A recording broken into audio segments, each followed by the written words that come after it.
موت ایک ایسی تلخ حقیقت ہے جسے ہر قوم، ہر مذہب، ہر سماج، پوری دنیا تسلیم کرتی ہے۔ دنیا میں ایسی کوئی قوم نہیں، ایسا کوئی مذہب نہیں جو موت کو نہ مانتا۔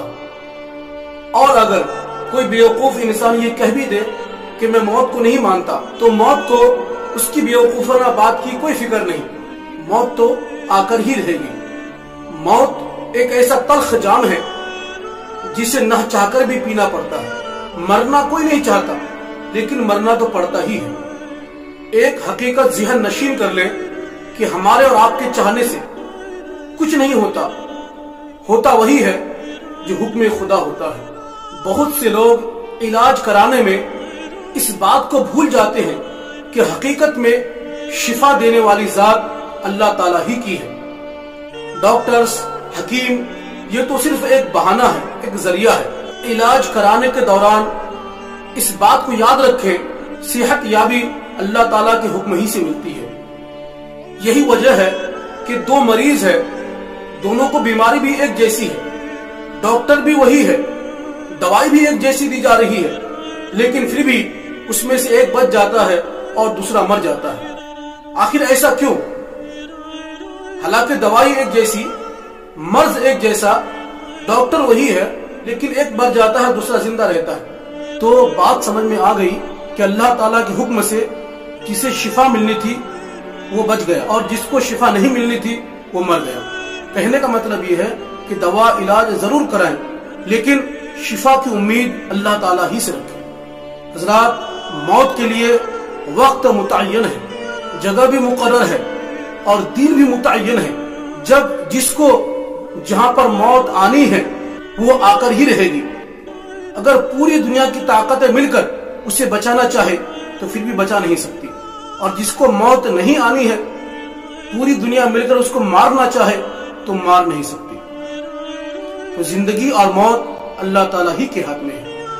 حضرت امام غزالی علیہ رحمہ اپنی کتاب احیاء العلوم میں موت کے تعلق سے واقعات نقل کیے ہیں کہ ایک مرتبہ حضرت ملک الموت حضرت سلیمان علیہ السلام کی مجلس میں حاضر ہوتے ہیں، اور ان کی ساتھیوں میں سے ایک کو گھرنے لگ جاتے ہیں۔ جب مجلس ختم ہوتی ہے، اس شخص نے کہا، اے اللہ کے نبی، یہ کون شخص ہے جو مجھے بار بار گھر رہے تھے؟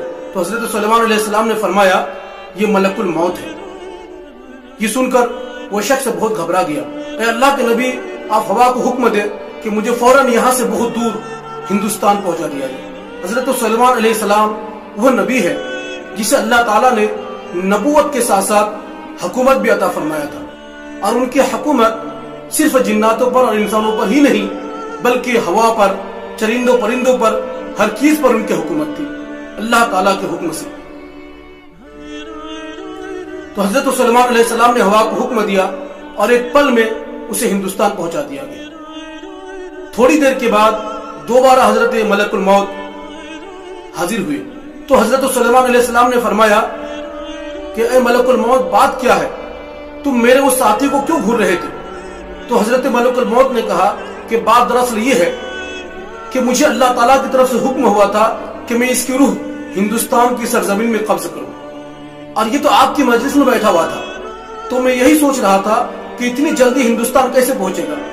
خیر، جب میں ہندوستان اس جگہ پر پہنچا جہاں پر اس کی روح قبضہ کرنی تھی، تو وہ پہلے سے وہاں پر موجود تھا، تو پھر میں نے اس کی روح قبضہ کر لی۔ کہنے کا مقصد یہ ہے کہ موت کے لیے جگہ بھی متعین ہے، وقت بھی متعین ہے، اور دن بھی متعین ہے۔ ایک بادشاہ نے بہترین لباس منگوایا، سواری کے لیے اچھی سواریاں منگوایا، پھر سج دھج کر شان و شوکت کے ساتھ نکلا، تو اچانک ایک بدحال پراگندہ بال والا شخص حاضر ہوا، اور اس نے بادشاہ کو سلام کیا۔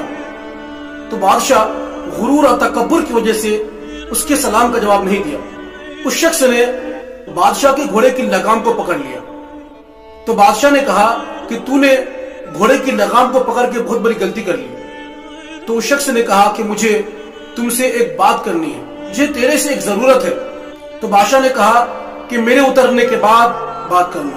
تو اس نے کہا کہ نہیں، مجھے اسی وقت بات کرنی ہے، اور یہ کہہ کر اس نے بادشاہ کے گھوڑے کی لگام کو زور سے جھٹکا دیا۔ تو بادشاہ نے کہا کہ ٹھیک ہے، بتاؤ کیا ضرورت ہے؟ تو اس شخص نے کہا کہ ایسے نہیں، میں کان میں کہوں گا۔ تو بادشاہ نے اس کی بات کو سننے کے لیے اپنے کان کو اس کے منہ کے نزدیک کیا۔ تو اس شخص نے کہا کہ بادشاہ، میں ملک الموت ہوں، میں روح قبض کرنے والا فرشتہ ہوں۔ یہ سن کر بادشاہ کا چہرہ متغیر ہو گیا، بدن میں کپ کپی آ گئی۔ تو بادشاہ نے کہا کہ مجھے اتنی مہلت دو کہ میں اپنے گھر چلا جاؤں، اپنے گھر والوں سے مل لوں۔ تو ملک الموت نے کہا کہ نہیں، اب وقت بالکل نہیں ہے، نہ تو اب اپنے گھر والوں سے مل سکتا ہے، نہ اپنے مال و دولت کو دیکھ سکتا ہے، بس تیرا آخری وقت آ گیا۔ یہ کہا اور اس کی روح قبض کر لی گئی۔ دیکھتے ہی دیکھتے بادشاہ بے جان لکڑی کی طرح گھوڑے پر سے نیچے گر پڑا۔ تو حضرات، موت کبھی بھی آ سکتی ہے، کہیں بھی آ سکتی ہے، ہمیں چاہیے کہ ہم موت کی تیاری کریں۔